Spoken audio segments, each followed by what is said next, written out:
What's going on, YouTube family? It's your boy Gabos, and we back with another one. We gotta represent, man. Big New York in the building. You heard me? What do we got here? Top 10 greatest comebacks in sports history. I don't know unless you've been living underneath a rock. Comebacks happen. Obviously, we know Cleveland came back from 3-1. We know TB12 came back from 28-3. We're gonna get right into it, man. Like, comment, and subscribe. Support your boy. You know what I mean? We sick as a but it ain't gonna stop us. You know what I mean? All work is easy work. You heard me? We putting on for the town today. You heard? We putting on for the town. All right, so we're gonna get right into it, man. Every so often, sports remind us that it's not over until the fat lady sings. Here are the 10 greatest comebacks in sports history.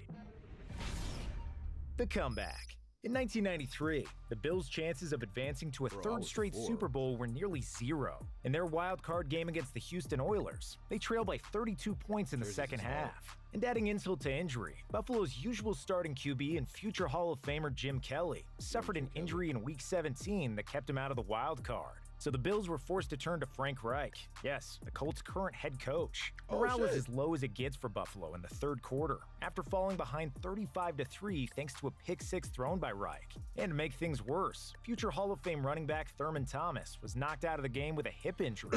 A Houston radio announcer at the time said, "The lights are on here in Rich Stadium. They've been on since this morning. You could pretty much turn them out on the Bills right now." But the Bills weren't fazed and refused to fold, responding immediately on their next drive with a touchdown. Buffalo in the third quarter went on a scoring tear, rattling off a total of 28 points. After somehow clawing their way back into the game, the Bills sent it into overtime and now had a chance to cap off a historic comeback. But in OT, the Oilers won the coin toss and got the ball first. Feeling like a team of destiny, the Bills' defense got Buffalo the ball back by intercepting future Hall of Famer Warren Moon. Getting the better of Moon gave Buffalo the perfect chance to kick a game-winning field goal. A few plays later, Steve Christie's right leg sent a 32-yard field goal. I know they were going crazy in Buffalo To give the Bills a 41-38 victory and the largest comeback 35-3 and you went 41-38 season games. Let's do the math. 35-3.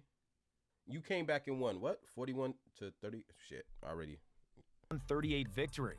41-38. So that team scored only a touchdown. No, they scored only a field goal in the second. That's nuts. And the largest comeback in NFL history, including regular season games. Curse of the Bambino.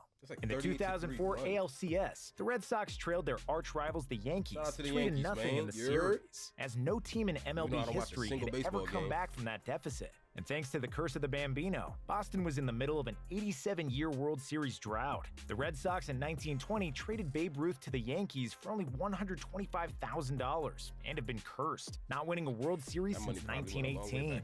On top of the commanding series lead, the Yankees in Game 4 held a one-run advantage heading into the ninth inning, with the greatest closer of all time on the mound in Mariano Rivera. With the curse seeming alive and well as Rivera almost never gave up any runs, Boston found a way to score one and tie the game with some clutch hitting. After scoreless 10th and 11th innings for both teams, Boston came up to bat in the bottom of the 12th with a chance to win the game. David Ortiz stepped up to the plate and sent a baseball flying into the Boston sky that landed just beyond the right field wall for a walk-off homer that gave Boston a sliver of hope. Game 5 provided for more extra inning heroics from Big Papi, who hit another walk-off, this time in the 14th inning. With momentum now clearly on Boston's side, the Sox took Games 6 and 7 by scores of 4-2 and 10-3. To this day, there still has not been another MLB team to come back from down 3-0, and only one other team has ever even tied the series. After winning their first pennant since 1986, Boston went on to sweep the Cardinals in the World Series, finally breaking the curse of the Great Bambino.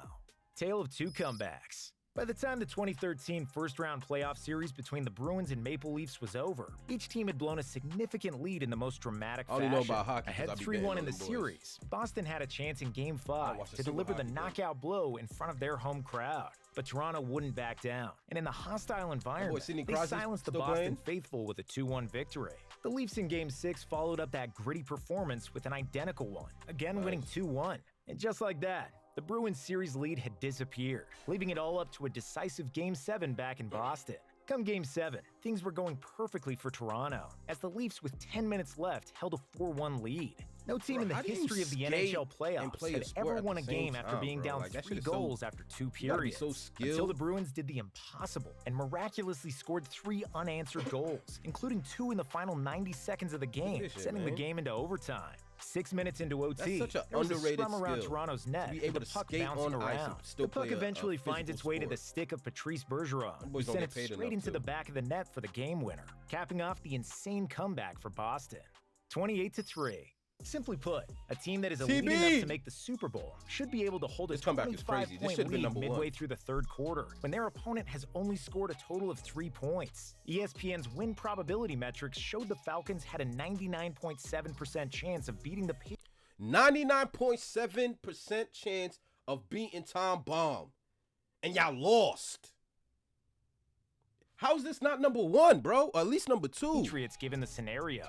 The only issue with that data is that it didn't factor in Tom Brady being the greatest quarterback of all time. Yes, TB12 rallied the troops and led them to points on every drive for the rest of the game. Inspired by Brady and the offense, Pat's defense rose to the occasion too and shut out the Falcons for the rest of regulation as the game was sent into OT tied at 28. In overtime, the Pats won the coin toss and obviously chose to receive. The world knew at this point that there was nothing that was going to stop TB12 from leading the Pats on a game-winning touchdown drive, which is exactly what happened. As James White crossed the goal line, Brady earned his 5th ring and did so against all odds.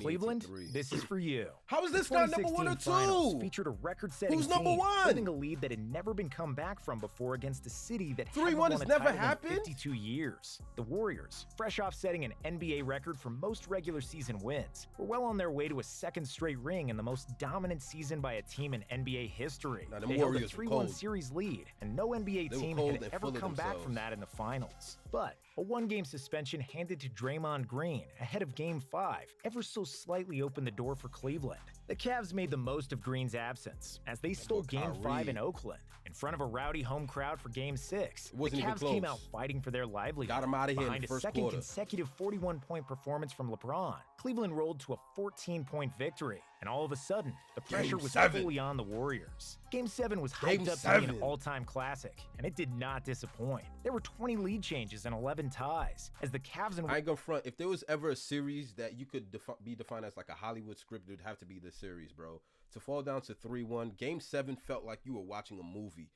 It felt like for like 10 minutes, no one could make a basket until Kyrie made that shot. Like, I'm talking about Steph Curry took a shot, LeBron took a shot, Iggy attempted a shot, LeBron blocked it. Like, it was just break after break, and we were just sitting there like, who the hell is going to score this basket to win this chip? You got 1 game, 1 shot.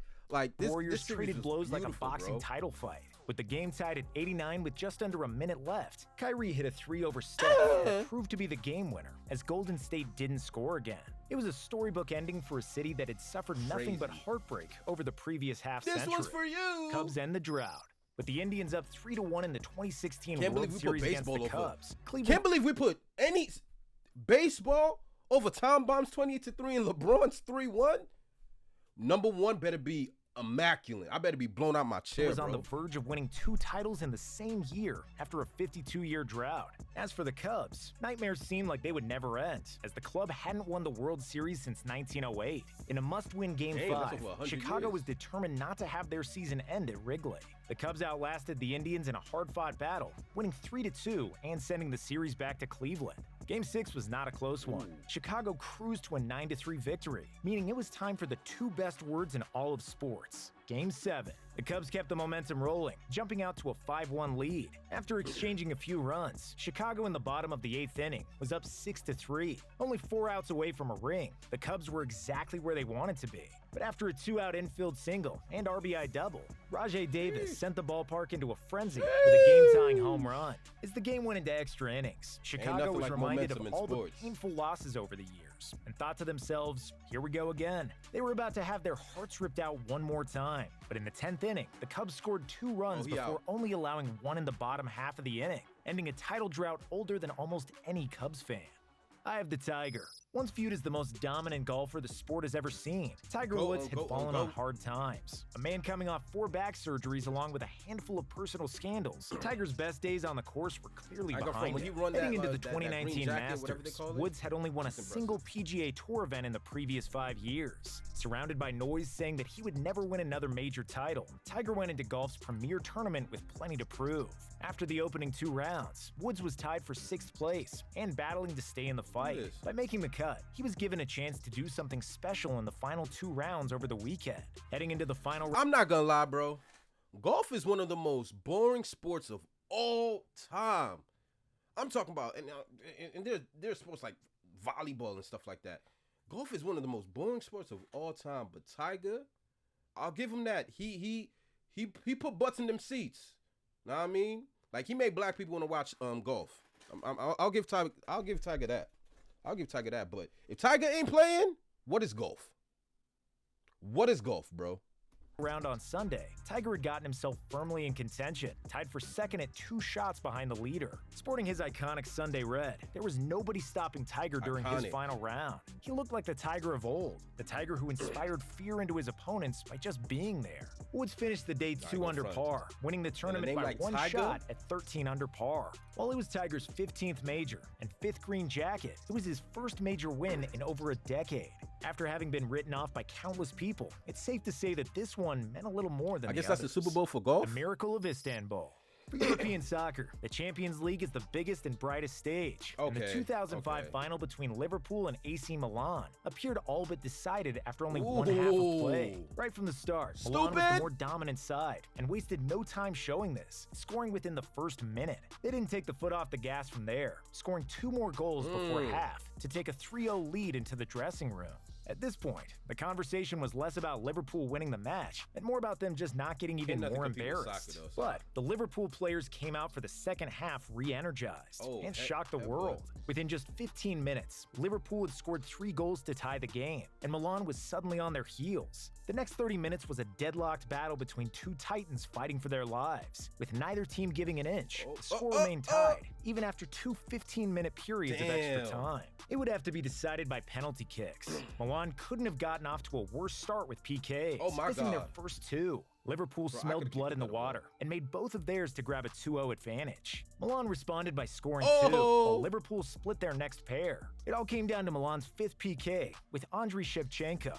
A goal would extend the competition, and a miss would give Liverpool the cup. The moment proved too large for Shevchenko, who sent a weak shot almost right down the middle. Liverpool's Jerzy Dudek made the game-winning save, giving Liverpool the improbable victory and their first Champions League trophy in over 2 decades. Flyers rally back. Regardless of the sport, a 3-0 series deficit is thought to be the nail in the coffin, and in the second round of the 2010 playoffs, the Flyers were down 3-0 to the Bruins. Back then, only 2 NHL teams had come from behind for the reverse sweep. I don't care what anybody says, whatever sport you playing, you up 3-0, and you need 1 more win to close out the series and be champions, and you lose 4 straight? You lose 4 straight and you up 3-0. Fire everybody, bro. The hell? 3-0. A team that could win through.